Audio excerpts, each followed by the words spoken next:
Hi, and welcome to the Citizens Council. I'm Lisa White. Hey.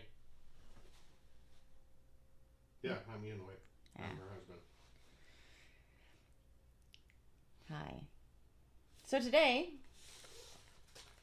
was a really exciting meeting. Really, and I mean that, an exciting meeting. Today we started off with some communication from Mayor Mitchell to the City Council about stormwater capital improvements. They actually didn't touch on it really in the meeting, but they're proposing to raise our sewer rates quite significantly. There will be 5 different raises, I believe, in years 2020 through 2025. Well, that's crappy. They published this online. It's base rate proposals. The raises are, going to take effect fiscal year 2021 through 2025, and it equates to between a $6.97 increase to a $136 increase per year. So some pretty hefty bills. You might want to check out the base rate proposal for the sewer rates, because they are proposing that they increase. All right. $6 a year. 1 cent every toilet flush. Well, I mean, depending on how much you flush the toilet. Don't flush your toilet. Yeah, don't flush the toilet. Not great advice. Use the bathroom at your friend's house. They have to pay the $6. Probably not. It's a base charge. What they do is they charge you based on the size of your toilet. No. They charge you based on the size of your sewer drain. Use. No, the pipe diameter. Oh. So it's from 5/8 inch all the way up to 2 inch. I believe it's about the same. It's exactly the same charge. I think the base charge is around $80. And then it goes up from there. I think we have a building that has a 5-inch drain pipe. Yeah, who's got a 5/8 inch drain? Nothing's going through there. Oh no, it goes all the way up to 12 inches. There are main, yeah. Anyway, if you happen to have a 12-inch drain pipe, you are the lucky winner of a base rate of $2,330.16 every month. So, congratulations. Every month? I thought you said $6 a year. No. Oh. No, the base rate is a monthly charge, I believe. Yeah. Oh. Right? That's a lot of money. No, that's not right. That's not right. Really? Think about how much our big building is. Yeah. Okay. We're about $1,000. Yeah, maybe it is half of that. We're half of that. What's that one? 12 inches. Actually, ours is a third of that. Third of that. And they want 2,000. Yeah, that's probably right. And but keep in mind, that's just the base. That's just the base fee. That's just for the pleasure of flushing your toilet, just for having the ability to flush. That's not like how much volume goes through it. What, they gotta like disconnect your sewer line? Like how's that? This is like the mafia. The crap mafia? Crap mafia, yeah, this is crappy. This is a crappy idea. You know what? They know their crap. Right. All right, moving on. And then, so we had a little bit of, we had some people standing up for the residents of the city today in the city council, and that was amazing to see. Even though it's their job. He's going to be the pessimist today. So, lately, apparently, the administration has been submitting residency waivers, which they do all the time. But normally a residency waiver is a one-time, 1-year waiver of residency. But recently, Councillor Morad has brought to the attention of the City Council that the waivers stopped having a time frame on them, and they were just submitted as a waiver of residency with an indefinite waiver of residency, probably so that the same resident didn't have to be waived again and again and again. But they really should, because it should be an accountability.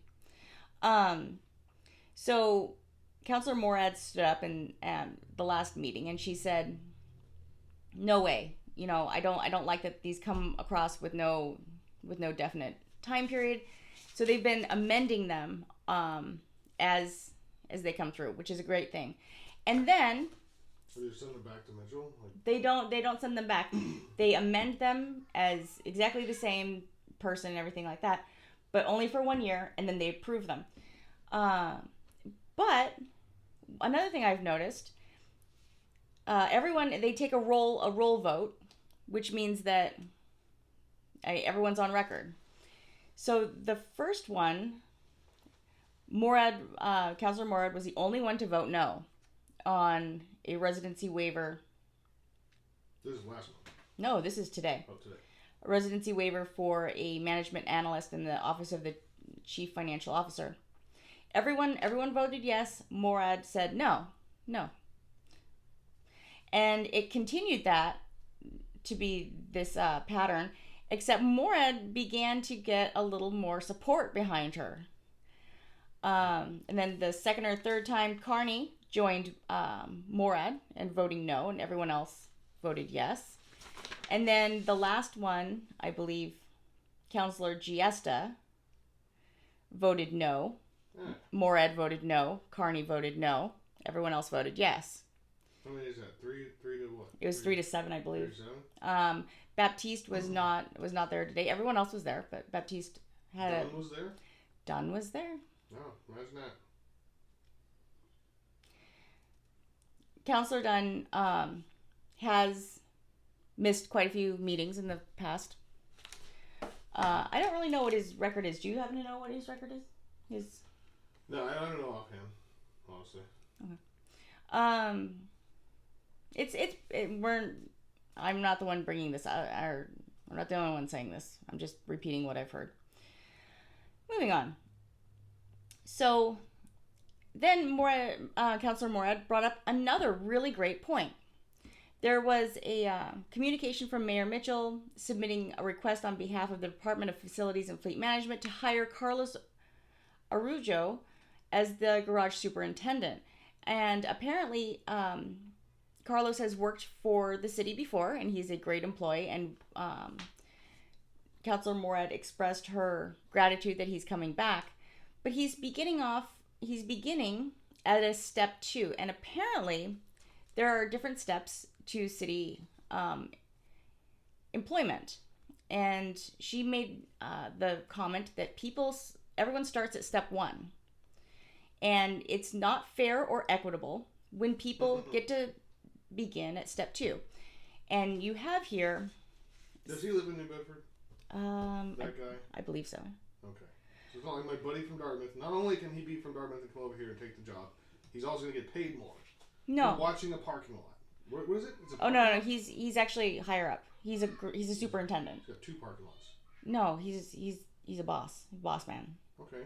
So basically, what Councillor Morad was saying was, it isn't fair. I don't know. She's watching a cartoon. It isn't fair that some people get preferential treatment and that they don't have to start off at 1 where you're supposed to start off. Especially, and I started thinking about it, especially someone who left city employment for a greener pasture. They didn't like something about being employed here, so they went and they found employment elsewhere. And we're just going to keep their seat warm for them until they come back? Pay more? Pay them even more? No, I mean, we should reward loyalty. Yeah, you leave the city of New Bedford. Like, when a person leaves any government, like city government... But they didn't leave the city necessarily. They got a job somewhere else. But, I mean... Okay, they got a job somewhere else. But what happened to the seat that he left? If someone... what do you give, 2 weeks notice? And then whatever... If that thing is so important, if it's so important that we have that job, that the taxpayer fund that job, why can people just leave it? Like, what do you mean, why can people? Are you suggesting that we just keep people? Like, no, you can't. I would like to know, like, what happened. How quickly was that position filled? It was an superintendent afterwards. It was a superintendent, and then it was like a mediocre intendant. I'm just saying, look, if the person left, and let's just say it went 3 months vacant, and Why would I didn't notice. Did anybody else notice the guy was gone? No, cut the job. Here's the thing. Get him out of there. Here's the thing. When you move and you pack up all your boxes, you move to your new place, and then you just kind of start doing, going about your day without unpacking those last 4 or 5 boxes. Well, if you make it a couple of months and your life is proceeding on just fine, it's safe to say that you could probably just throw out those boxes. Whatever's in them, you haven't needed it. Right. And how to use it. Maybe we don't need a superintendent. Yeah, of what? That's all. We'll have to look it up later maybe and figure out what's the job description. Well, forget the fact that there are 76. There are 76 people employed in our facilities and fleet management. Compared to Fall River has a population that is within 10% of ours. They have 16. 16 members in their facilities and fleet management. It's kind of a different topic. So Morad stood up and said, no, let's make it fair for everybody. I agree. She smacked the table like that? She did not smack the table. She's very non-combative. She's Usually. We don't know. Maybe in her private life she combats people. Kickboxer? I can see it. She's a UFC fighter? After today? Alright. I tell you what, I'm Team Morad after today. Today was a good day. It gets better. So, moving on. There was a lot of there was one I thought it was kind of interesting. It was report Committee on the Environmental Affairs recommending to the City Council to take no further action on the written motion of Councilors Busquet and Martins. You'll notice that those aren't councilors any longer. Well, that's because this written motion was submitted back in February of 2012. That's right. 8 years ago. It took 8 years to get this written motion into committee and back out as take no further action. Don't those committees meet in the city hall? Don't they meet in the same building? 8 years. Like, it doesn't have to go to China. It doesn't have to go to Boston. It goes to the same place. It literally, different day. It actually goes to the same person. He's just like, I'm just going to put this in my pocket until tomorrow when I'm at the committee meeting. 8 years? If that doesn't tell you that there is something wrong with the way, not just our government, it's not just this city government. We have over-governed ourselves. We have created too much bureaucratic red tape to even function. We can't even function. They came back and said, don't do anything? They came back and said, don't do anything, but it took them 8 years. So 8 years ago, what was the motion? What did they want to do? The motion was the city's,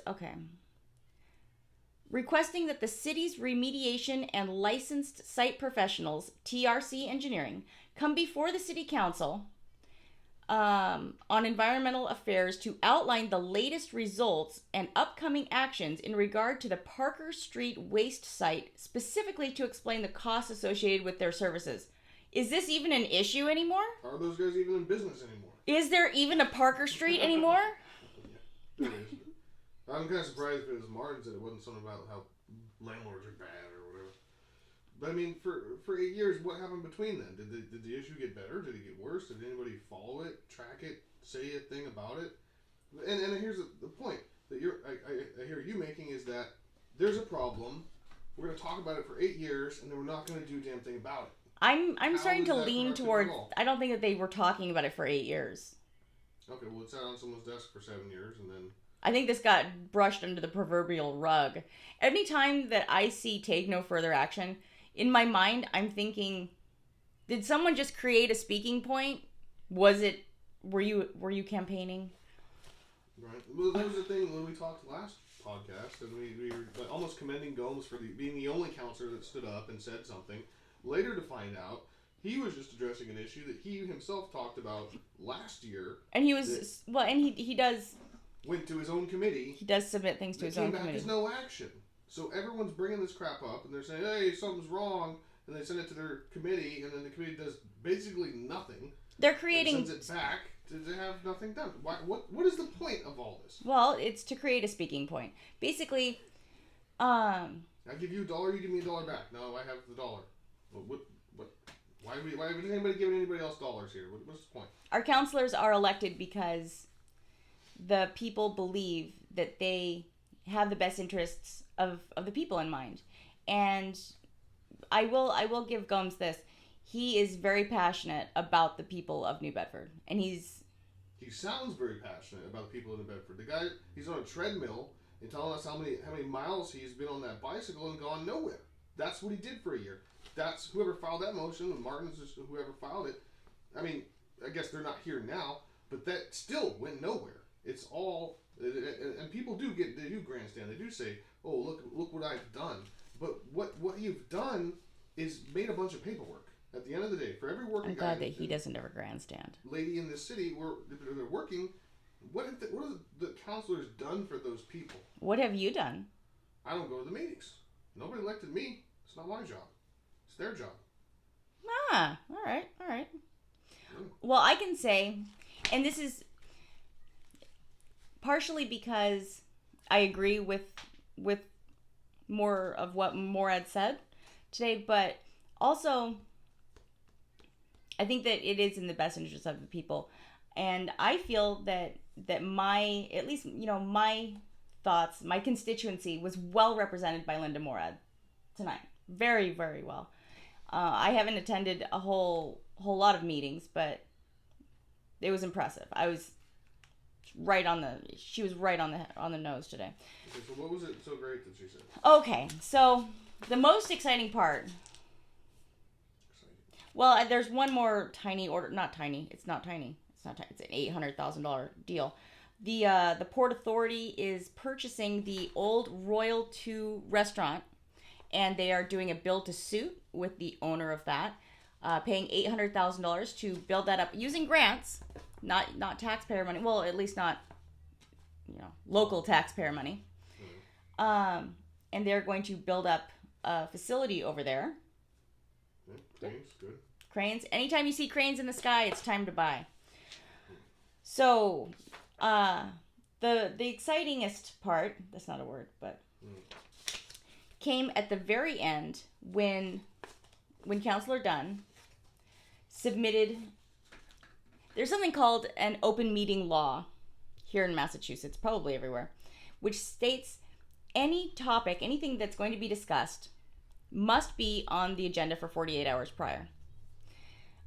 Basically, the public needs to know what the city council is going to be speaking about before they speak about it. But there was a motion to bring up the mass hysteria of the coronavirus. Well, basically, Councillor Dunn stood up and said, and he was given a strict warning before he even spoke. By who? By the council president Lopes, who said, "Don't do it. You are here to argue Rule 42, which is the open meeting law. There are certain times when they can bypass that if it's an emergency or in. Or if it's Thursday and I feel like it. What's the thing? Like, so they wanted to talk about coronavirus. They wanted to talk. Dunn want to talk about coronavirus. Yes. Why? What does he want to talk about? Well, we weren't allowed to hear what he wanted to say about it. Oh. But he didn't put it on the agenda because he didn't plan for this. He just at the last minute felt, I'm going to talk about whatever. What is it, 48 hours you told me? 48 hours. Where was he 48 hours ago? Why couldn't he put it in the agenda? Well, was he busy? It is. Was he too busy? Probably, I guess so. He's been a little bit too busy in the past to attend meetings. I know. But when he attends meetings, he demands the floor and then demands to set us into a hysteria. At the end of the day, here I have some stats on coronavirus. Let's talk about the coronavirus because we don't have an open meeting law. That's true. Boom. There's one more thing on Dunn. Is he done? He did the same thing. He's done. He should be out of there. He's done. Dunn is done. He did the same thing with the fire, just briefly, the fire outages or whatever. The station closures showed up for one meeting, had this huge written speech about it. And if you watch that video, because we did watch that video, actually Councillor Gomes hands him his talking points. And I know Gomes likes to talk. That guy is one of all people that likes to talk. But he actually said, here, I was going to talk about that, but here you go. And Dunn went on, to talk about, this whole spiel and his speech and this. I think that was for the blackouts, not for Station 11. Blackouts. But So, yeah, it was a fire issue. It was affecting Ward 3, I believe. Okay, so then what happened after that?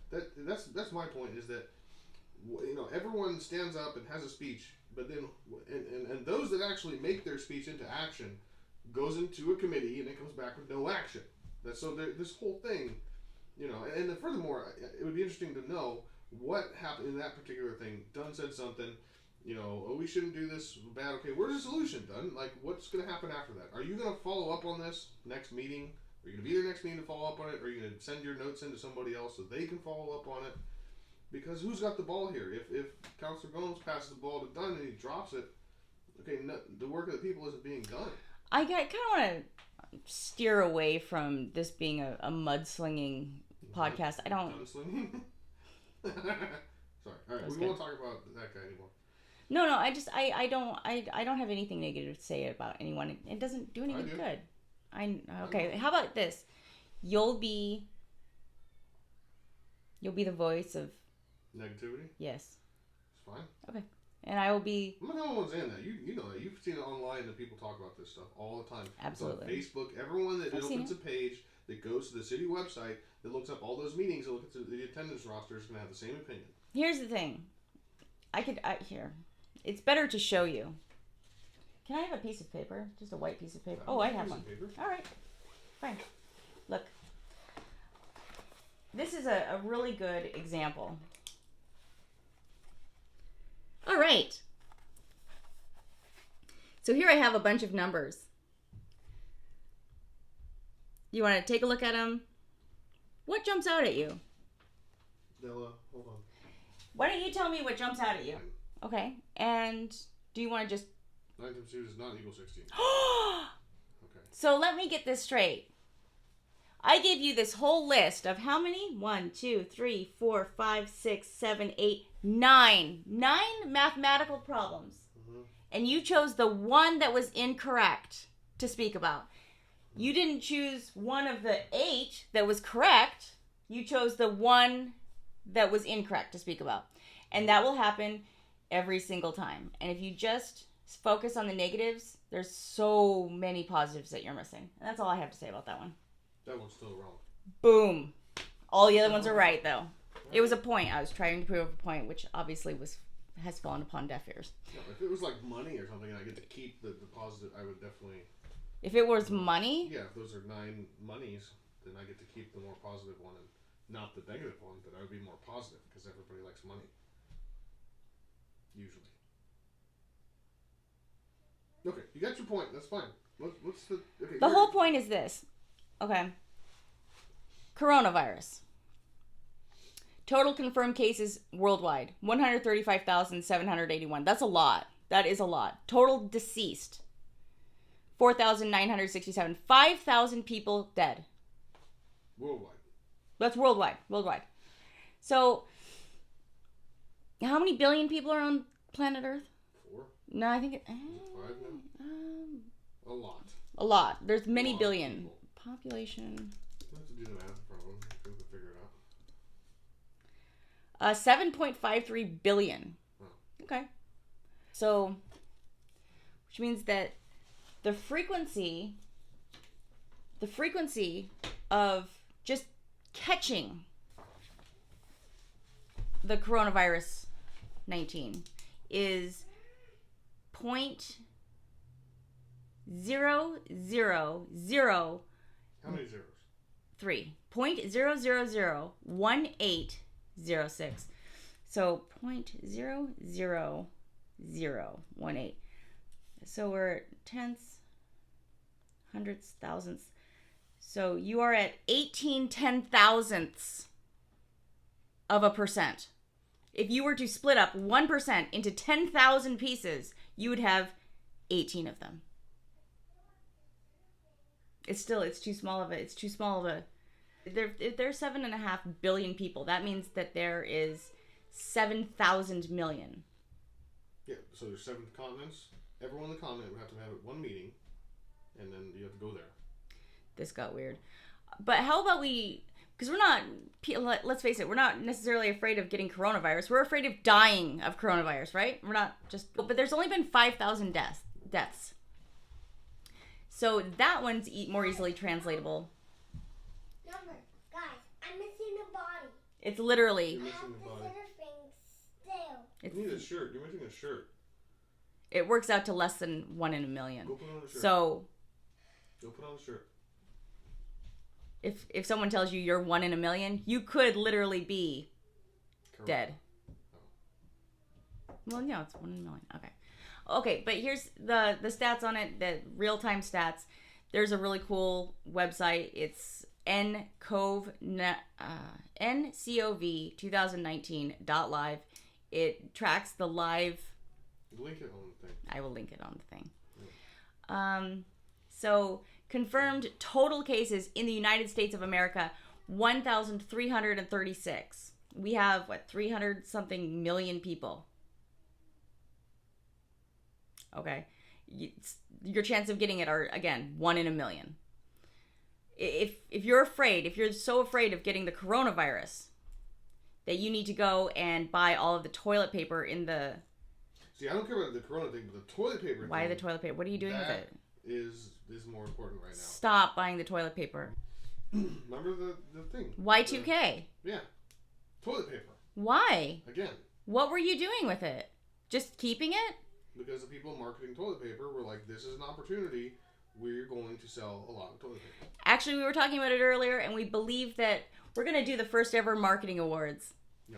I believe that the marketing award of the century, of the universe, should go to the cranberries. Because cranberries suck. They really do. They taste awful. I mean, they're basically inedible. But somewhere here in Massachusetts... Cranston. Oh, wait. No. Cranston. It was literally here in Massachusetts. There is the most brilliant marketer in the world who has convinced the universe that cranberries are good. They're so bad, they have to be mixed with something else to even be tolerable. The only time that anyone just eats cranberries is at Thanksgiving, and begrudgingly. They're disgusting. Vodka cranberry. But now there's everything cranberry. There's cran grape. apple, crapple. Just disgusting. Cranberry vodka. Ugh. There's a little crayons. There's a cran thing. Cranberry Jack Daniels. God, even Jack Daniels has sold out to cranberry. Cran raisin. What is the matter with you people? Cranberry sucks. We can all just say it. No one likes cranberries. Ocean Spray, I think, is selling over there. I forgot what town it was, but people know where it's at. I do like the company. They were founded here, and they've been here. You know, like maybe not Ocean Spray, but cranberries are a part of our history. I really wish it was something more like cheesecake, but cranberries, we've got cranberries. The guy's pretty good at marketing, but he or she is not as good as the toilet paper person. The toilet paper person. Yeah, the thing we talked about. So you have Y2K, for people that remember, was what, 2000? So 1999, there was this huge thing about how computers were going to reset. What was the whole thing that... The timing on the computer was off, or something. It didn't have the right number of digits on the computer, so all your computers in the world were going to go crazy. And what was the whole fear? Toilet paper. Toilet paper. It ended up being toilet paper. At the end of the day, everyone stockpiled toilet paper. It's not like electricity or like the internet or computer or something. Like, no, it went right back to toilet paper, which it just seems odd that every super crisis we have, it ends up being toilet paper as the root solution. So I don't think it's just really going to help. I mean, it helps, but it doesn't help the problem. I don't know why people are going out and emptying Walmart, to every time something happens. Well, they say in order to get to the bottom of things, you want to follow the money. So it's pretty obvious to me that this entire hysteria, and possibly even the coronavirus itself, has been created by lobbyists for Purell and Charmin. The Snuggie Bear. Is it Snuggies? No, what is it? I think that's Charmin. Charmin. Who is the bear? Quilted Northern Ultra. He's the guy behind the coronavirus. That's it. And I would have gotten away with it if it wasn't for you meddling kids. Find that bear, you will find the cure for coronavirus. That's today's conspiracy. It is true. I mean, you gotta think about it, though. You really do have to think, like, why... But really... You'll feel comforted with... There was a thing on YouTube, and now that we're talking about national things. The media is perpetuating the absolute ridiculousness. They canceled the Boston Day Parade. They canceled the half marathon. They canceled an outdoor event, 2 of them. An outdoor event for something that has a frequency of less than 0.1%. Why didn't they cancel the outdoor event for the possibility of the swine flu? Bird flu?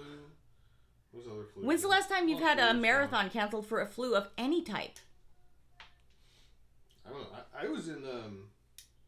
deployed. It was over Italy, St. Marco Square. There's a lot of pigeons. They're canceling mortgages in Italy. Yeah.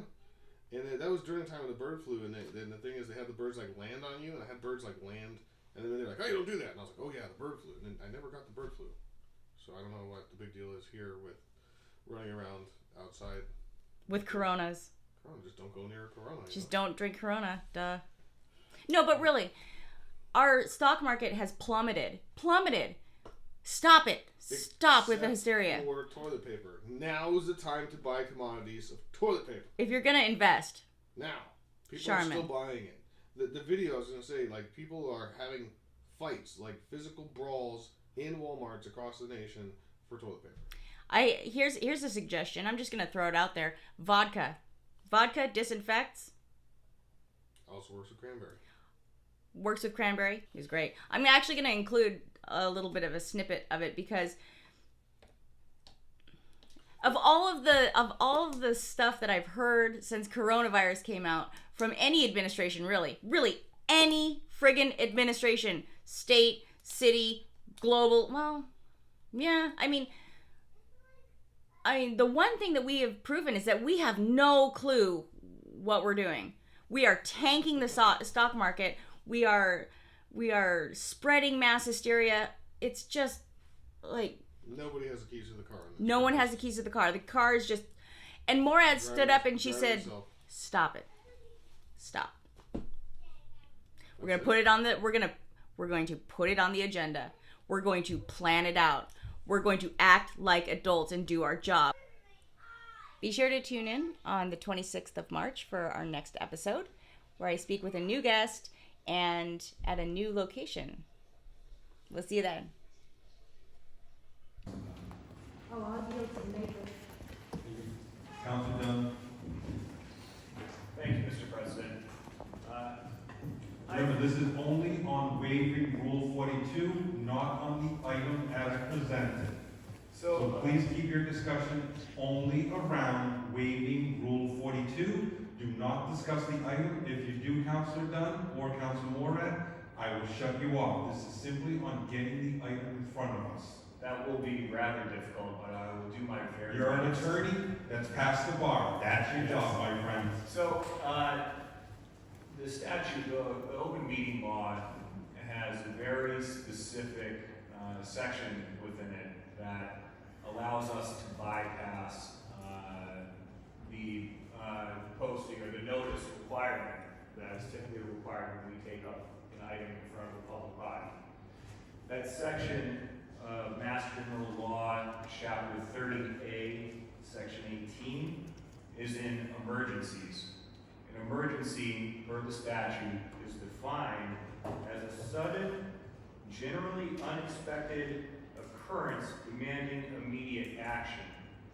Without going too far down the road, Governor Baker has just qualified this coronavirus as a state emergency. We have an emergency, and we have an obligation to take it up at the earliest convenience. That's why I'm bringing this up. I've spoken to Councilor Gomes, the chairman of Public Safety. He would be willing to take up the item on Tuesday. Thank you. Thank you, Councilor Dunn. Councilor Morad. Thank you, Mr. President. So, I'm not a lawyer, lived with a few my whole life, but nothing's rubbed off. The bottom line is, for the last several years, this body has made a decision that we would do our job when we're supposed to do our job and submit items to the council agenda per the cutoff date. And that items would not be put before the body for a late file position. We've had situations where we as a body have been criticized for taking up late file items, irregardless of what the topic is. And as a body, we made a determination that we would stand firm to not taking up late file items, but to take items up from the agenda, and only the agenda. So I'm not going to speak to the issue. I may or may not agree that this is, as my colleague said, a drastic emergency. I'm not going to speak to that issue. I'm going to urge my colleagues to stand firm as we've done in the past and not allow late filed items on the council agenda that allow us the position to be criticized for doing this and not publishing in a 48-hour notice items that the body was going to discuss. Now, I understand this is being referred to committee, I get it, and there'll be plenty of time maybe between now and Monday. I'm not sure if that's 48 hours. The attorney might be able to tell us that. For us to hear this with a real posting, a real live posting, so that we would make it by Monday. I don't think we make it by Monday, but maybe we make it by Monday for public safety, I'm not sure. But what I really would like my colleagues to do is think about what we're doing here tonight. Think about whether we're opening the door again. Think about whether there'll be another one of these on March 26th, on April 8th, on April whatever, and we will once again open the door to allow this to continue to happen. So I thank my colleague for raising the issue. I ask my colleagues to please consider what's before us and to not grant the waiver of the rule to allow late files to appear. Thank you, Councilor Ward. Anyone else on that first, only discussing bringing the item up on a late file? Councilor John, I know you're already entitled to a second, but I think we've discussed the item once. Thank you, Mr. Again, President. do not refer to the item, only taking up the late file. Per the statute, we are allowed to have the item heard at the Tuesday meeting, and we can confer with Attorney Vertowski as well, if that is necessary. Thank you. Thank you. Attorney Vertowski, I see you. If this item is taken up on a late file, if it is taken up on a late file, would it properly be in front of the Committee on Public Safety on Tuesday? Councilor Gomes? Monday? I thought it would be properly. If this council were to refer this to the Committee on Public Safety, the Public Safety Committee then has to deal with the same open meeting law that Councilor Dunn referenced. And the chairman of that committee could then use the same reason for not having the notice because of the emergency situation. So the chairman could then use that emergency provision of the open meeting law to put it before them without the full 48 hours notice. My suggestion would be to, if the chairman does, if it's referred and the chairman does intend that he put it on the notice tomorrow and amend the agenda so it's out there as long as you can make it out there. But you would not need the 48 hours if it was determined to be an emergency under the definition that was read aloud by the council. Thank you, Attorney Vertowski. Seeing no one at first, seeing no one. Councilor Gomes, on your first. Can I ask Attorney Attorney Vertowski, please turn to the podium. So, Attorney, if I understood this correctly, what you're saying is that I could just put this on the agenda. You can only put it on the agenda if the council refers it to your committee. Once they do so, you then do not have to, because it could be declared as an emergency situation, you would not have to do the usual 48 hours notice as required under the open meeting statute. Because of the emergency nature, you could negate the 48-hour notice, but you still cannot put it on the agenda if the council does not refer it to your committee. That's what I was asking. If I had the power to just put it on the agenda without the referral, would That not you put do us not. into the situation that we're into That's this evening. correct. I got you. Thank you. Thank you, Attorney Vertowski. Anyone go too far? Councilor Lima might have a question for you as well. Yes, thank you, sir. Thank you, Mr. President. So I'm just wondering, Councilor Vertowski, are you in agreement with Councilor Dunn's interpretation? Well, let's say this. You have two things you have to deal with. One is the open meeting law. Is this considered an emergency? I may have my own opinion about whether it's an emergency or not. I think I can certainly make the argument that yes, this is an emergency nature, that it complies with the open meeting law by taking up the late file. Okay? The other issue you have to deal with is just because it might comply with the open meeting law doesn't mean the council has to take it up. That's why you have your own rules that say you have to be on the calendar, which Council Morad was referencing, that you now have to decide whether you all collectively, even though it may comply with the open meeting law, do you want to take it up in these types of circumstances? And that's your individual vote. Legally, I would say it complies with the open meeting law, the emergency nature of it. But whether the council wants to take it up, anything, is up to the council. And so each of you may have a different perspective about whether you want to vote to take it up. Okay, thank you very much. And so.